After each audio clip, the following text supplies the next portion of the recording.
अस्सलाम वालेकुम student. Previous lecture में हमने लीनियर अलजेब्रा का टॉपिक्स पढ़ा था। एक था फाइनाइट डायमेंशनल वेक्टर स्पेस और सेकंड था basis. Finite dimensional vector space को हमने कैसे डिफाइन किया था कि अगर एक वी क्या है, एक वेक्टर स्पेस है, तो ये कब फाइनाइट डायमेंशनल स्पेस होगा? अगर इसका कोई सबसेट एस एग्जिस्ट हो जाए जिसमें ये कंडीशन सेटिस्फाई हो, V का हर vector is a linear combination of element of S की फॉर्म में लिखा जाए, तो फिर इस V को हम कहते हैं कि ये क्या है, फाइनाइट डायमेंशनल वेक्टर स्पेस है।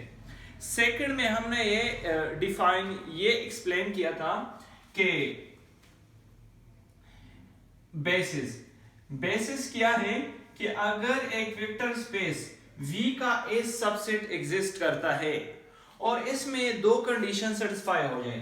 नंबर फर्स्ट कि हर vector is a linear combination of element of S लिखा जाए, और सेकंड कंडीशन ये था, ये यहां पे ये आई थी कि अगर आपके पास ये इसमें जो एलिमेंट आ जाते हैं वो क्या हो, लीनियरली इंडिपेंडेंट वेक्टर हो। ठीक है, तो फिर इसको हम कहते थे कि ये क्या है, बेसिस फॉर वी है या बेसिस ऑफ वी है। ठीक है, तो ये दो हमने किए थे।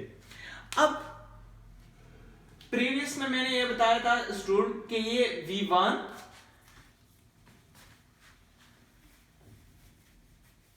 प्रीवियस में स्टूडेंट मैंने ये बताया था कि जो S है 1 1 1 0 1 1 और इस तरह 0 0 1, ये क्या है, यानी जिसको मैंने नाम दिया S2 दिया था मैंने नाम, तो ये क्या बना रहे हैं, ये एक बेस है। ये क्या है, एक बेस है। ये मैंने प्रीवियस एग्जांपल में मैंने समझाया था, लेकिन अब यहां पे मैं इसको प्रूफ कर रहा हूं कि ये बेस क्या है।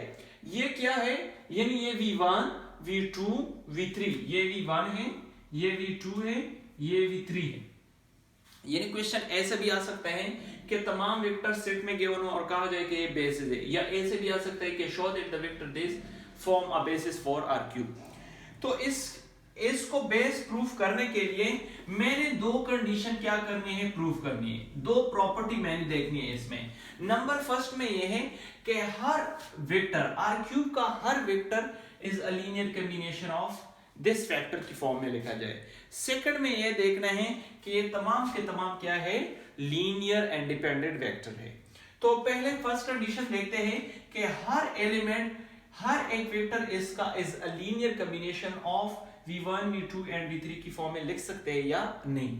तो यहां से मैं एक वेक्टर उठा रहा हूं, आर्बिट्री वेक्टर R3 से उठा रहा हूं, और मैं अब देखता हूं कि मैं इसका लीनियर कॉम्बिनेशन की फॉर्म में लिख सकता हूं। मतलब फॉर एग्जांपल ये मैंने लिखा ABC is equal to V1 plus YV2 plus ZV3, यानी इसको मैंने एज अ लीनियर कॉम्बिनेशन की फॉर्म में लिखा।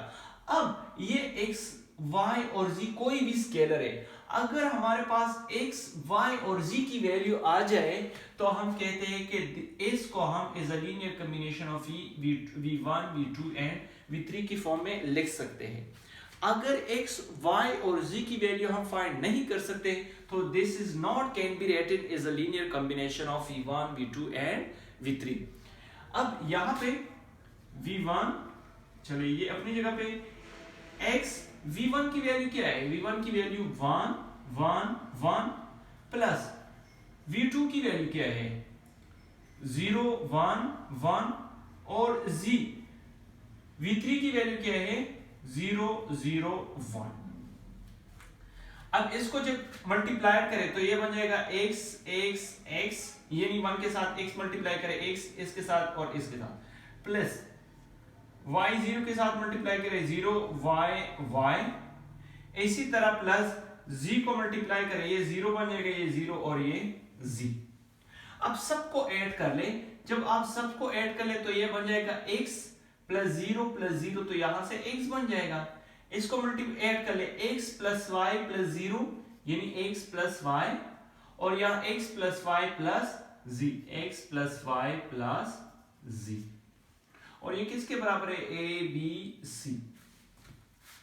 अब ये दोनों इक्वल है तो इसका मतलब ये है कि फर्स्ट कंपोनेंट फर्स्ट के बराबर होगा, x a के बराबर होगा, सेकंड सेकंड के बराबर होगा, यानी x प्लस वाई किसके बराबर होगा, b के, और इसी तरह ये इसके बराबर होगा, x plus y plus z is equal to c। अब x की वैल्यू चूंकि a है, आपने x की वैल्यू यहां पे सब्स्टिट्यूट करनी है, y की वैल्यू आ जाएगी। तो यहां से अगर आप a सब्स्टिट्यूट कर लें तो ये b और y is equal to b minus a आ जाएगा। तो इसकी वैल्यू भी आ गई, y की, a की वैल्यू भी, यानी x की वैल्यू भी आ गई। अब यहाँ पे x और y की वैल्यू सब्स्टिट्यूट कर ले, x की वैल्यू a है, y की वैल्यू b माइनस a और z की वैल्यू z अपनी जगह पे, सॉरी। तो ये और ये क्या होगा, कैंसिल, b को इस साइड पे शिफ्ट कर ले तो c माइनस b। अब x की वैल्यू भी आ गई, y की वैल्यू भी आ गई, z की वैल्यू भी आ गई। तो इसका मतलब क्या है कि a b c इस वेक्टर को is a linear combination of v1 v2 and v3 की फॉर्म में लिख सकते हैं। अब सेकंड कंडीशन में क्या प्रूफ करना है, सेकंड कंडीशन में हमने ये प्रूफ करना है कि ये वेक्टर क्या है, लीनियरली इंडिपेंडेंट है।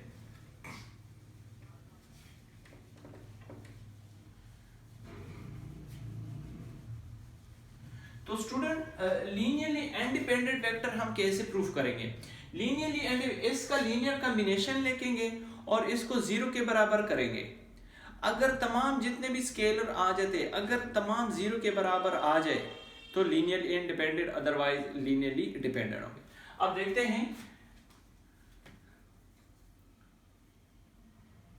x ऑफ, या यहां पे अल्फा 1 अल्फा 2 बीटा भी लिख सकते हैं, alpha 1 v1 plus alpha 2 v2 plus alpha 3 v3 is equal to 0। इसका लीनियर कॉम्बिनेशन मैंने 0 बनाया।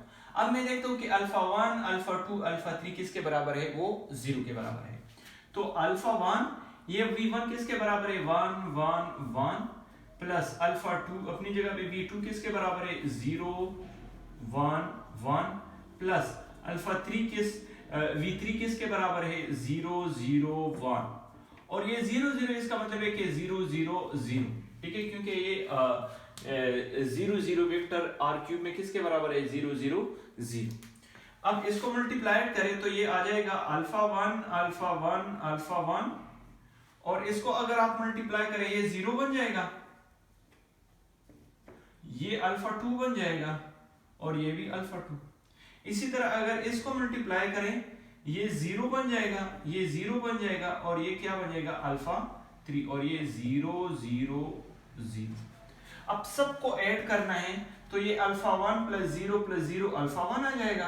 अब अल्फा 1 प्लस अल्फा 2, और इसी तरह alpha 1 plus alpha 2 plus alpha 3, alpha 1 plus alpha 2 plus alpha 3, और ये किसके बराबर है, 0 0 0।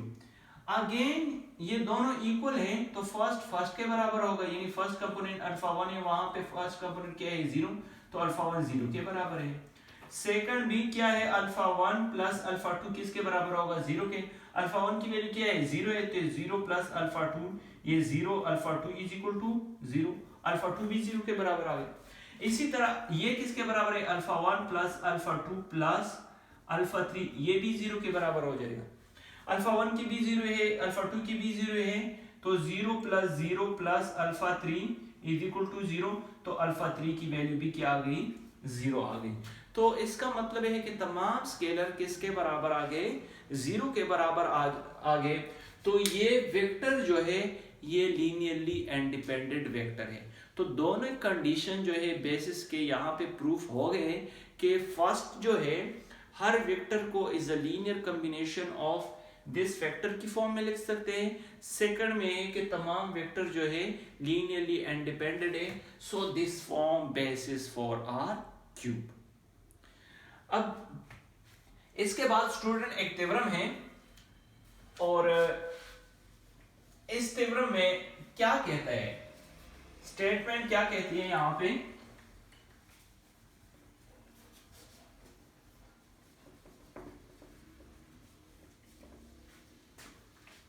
स्टूडेंट थ्योरम में ये कहते हैं कि let alpha 1 alpha 2 up to alpha n be a basis for V, and let C1 C2 up to Cn be a non-zero scalar. ये क्या है? ये non-zero scalar है, ठीक है. Then C1 alpha 1 C2 alpha 2 up to Cn alpha n is basis for V. इसका मतलब क्या है कि स्टूडेंट अगर ये वेक्टर बेसिस है और इसी तरह कोई नॉन स्केलर C1 C2 ये नॉन जीरो स्केलर, ये क्या है? स्केलर है. तो अगर इसको आप मल्टीप्लाइड कर ले C1 alpha 1 C2 alpha 2 up to Cn alpha n, तो ये भी क्या बनाएगा? बेसिस बनाएगा. तो अब इसके लिए मैंने क्या करना है?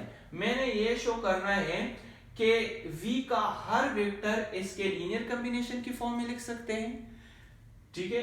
हर एक वेक्टर को हम लीनियर कॉम्बिनेशन ऑफ इस की फॉर्म में लिख सकते हैं. और सेकंड में कि ये क्या है?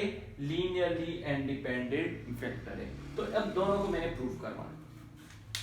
अब ये क्या है? बेसिस है फॉर V. जब बेसिस है तो V का हर वेक्टर जो है वो हम इसके लीनियर कॉम्बिनेशन की फॉर्म में लिख सकते हैं. देखिए V का हर वेक्टर इसके लीनियर कॉम्बिनेशन की फॉर्म में लिख सकते हैं. क्यों? क्योंकि ये क्या है? बेसिस है. और जब बेसिस है तो हर वेक्टर इसकी लीनियर कॉम्बिनेशन फॉर्म में लिख सकते हैं, क्योंकि एक फर्स्ट कंडीशन है. तो V को मैंने लिखा as a linear combination of alpha 1 alpha 2 up to alpha n. ये a1 a2 up to an क्या है? स्केलर्स है, ठीक है. सेकंड में क्या है? देखिए स्टूडेंट, अब मैंने यहां पे क्या करना है? मैंने ये V को बराबर करना है as a linear combination of C1 alpha 1 C2 alpha 2 up to Cn alpha n.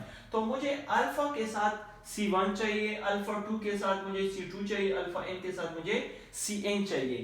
तो यहां पे मैंने C1 को मल्टीप्लाइड भी किया और डिवाइड भी किया, C2 को मैंने डिवाइड भी किया, मल्टीप्लाइड भी किया, और इसी तरह Cn को मैंने मल्टीप्लाइड भी किया और डिवाइड भी किया. ये दो. अब यहां पे ये भी स्केलर है, ये भी स्केलर है. इन दोनों का कोई और स्केलर होगा. फॉर एग्जांपल इसको मैंने नाम दिया है अल्फा a1 प्राइम, इसको मैंने नाम दिया a2 प्राइम, इसको मैंने नाम दिया an प्राइम. और ये देखिए ये अपनी जगह पे, ये अपनी जगह पे, ये अपनी जगह पे. ये देखिए ai prime is equal to ai divide by ci. यानी अगर यहाँ पे a1 i की जगह 1 पुट कर लें तो a1 prime a1 divide by c1, a2 अगर आप पुट कर ले यहाँ पे तो a2 divided by c2 a2 prime के बराबर अप टू 100. अब यहाँ पे देखें which show that V can be written as a linear combination of this. तो देखिए यहाँ पे स्टूडेंट, यहाँ पे c1 alpha 1 c2 alpha 2 c3 alpha 3, ये क्या आ गए? ये वेक्टर और ये वेक्टर, ये किस में है? ये इसमें है. तो अब देखिए V को मैंने राइट किया is a linear combination of this vector. First condition तो सेटिस्फाई हो गई. सेकंड कंडीशन में मैंने ये शो करना है कि ये क्या है? लीनियरली इंडिपेंडेंट है, ठीक है. तो linear next we show that the vectors are linearly independent. For this, इसके लिए मैंने कुछ क्या लिए? स्केलर लिए beta 1 beta 2 up to beta n, और इसका लीनियर कॉम्बिनेशन मैंने किसके बराबर कर लिया? यहाँ पे 0 के बराबर कर लिया.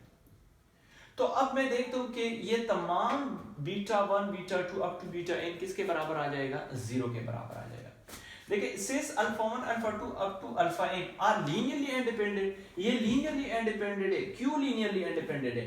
क्योंकि ये क्या बना रहे हैं? बेस बना रहे हैं. और बेस में क्या है? जो वेक्टर होंगे वो लीनियरली इंडिपेंडेंट होंगे. सो दैट, तो देखिए ये लीनियरली जब इंडिपेंडेंट है तो ये स्केलर जो होंगे, ये देखिए ये भी स्केलर है, ये भी स्केलर है. दो स्केलर का मल्टीप्लिकेशन स्केलर मिल जाएगा. दो स्केलर का मल्टीप्लिकेशन स्केलर, तो दो स्केलर का मल्टीप्लिकेशन स्केलर. तो इसका मतलब ये है कि ये तमाम के तमाम क्या आ जाएंगे? 0 के बराबर. क्यों? क्योंकि अगर इसका लीनियर कॉम्बिनेशन 0 के बराबर है और ये लीनियरली इंडिपेंडेंट भी है तो इसके स्केलर जरूर 0 के बराबर होंगे. तो बीटा 1 c1 भी 0, बीटा 2 c2 भी 0 up to beta n cn भी 0. अब ये गिवन में है कि ये तो नॉन जीरो है, ये क्या है नॉन जीरो है। अगर दो नंबर का प्रोडक्ट, दो स्केलर का प्रोडक्ट जीरो है, या तो ये जीरो के बराबर होगा या तो ये जीरो के बराबर होगा, ठीक है, यानी कोई ना कोई एक तो जीरो के बराबर होगा। अब ये C1 जीरो के बराबर नहीं है, C2 जीरो के बराबर नहीं है, C3 जीरो के बराबर नहीं है, क्योंकि यहां पे कहते हैं कि ये नॉन जीरो है। तो इसका मतलब क्या है कि बीटा 1 भी जीरो के बराबर है, यहाँ पे बीटा 2 जीरो के बराबर होगा, यहाँ पे बीटा n जीरो के बराबर होगा। हेंस C1 अल्फा, अब देखें ये बीटा 1 यहाँ पे जो हमने राइट किया था, ये बीटा 1 बीटा 2 बीटा n किसके बराबर आ गया, जीरो के बराबर आ गया, सारे जीरो के बराबर आ गया। तो इसका मतलब ये है कि ये क्या है, ये vector C1 alpha 1 C2 alpha 2 up to Cn alpha n linearly independent है। तो अब इसमें दोनों प्रॉपर्टी सेटिस्फाई होगी। हर वेक्टर v को हम as a linear combination of this लिख सकते हैं, और ये वेक्टर क्या है लीनियरली इंडिपेंडेंट भी आ गए। So this is form basis for v। Okay student, Allah Hafiz.